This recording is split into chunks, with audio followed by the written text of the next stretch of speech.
జర్నలిస్టుల సంక్షేమం కోసం కృషి చేస్తానన్నారు ప్రెస్ అకాడమీ చైర్మన్ అల్లం నారాయణ.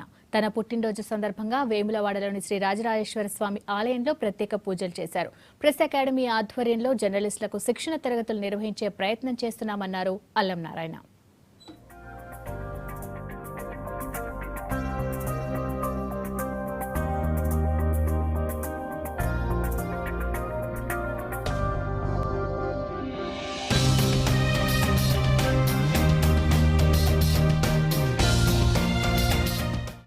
ఏర్పడ్డ తర్వాత కొత్త రాష్ట్రం కనుక మన సమస్యలు కొంచెం ఆలస్యమైన మాట నిజమే. జర్నలిస్టుల సమస్యల కోసం ప్రత్యేకంగా ముఖ్యమంత్రి కేసీఆర్ గారు ప్రెస్ అకాడమీకి వచ్చి ఆ ప్రెస్ అకాడమీలో తీసుకున్న నిర్ణయాల ప్రకారంగా ఇప్పటికీ 2 పనులను చేయగలిగినాం.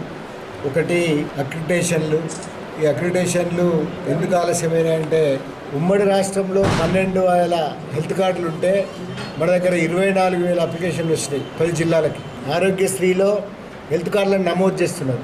అంటే మన నంబరు కొడితే మన ఫోన్కే మన హెల్త్ కార్డు నంబర్ వచ్చేట్టుగా ఆ నమోదు ప్రక్రియ కొనసాగుతున్నది, కనుక ఆలస్యం అవుతున్నది. ఈ 2 పరిష్కారమైనవి.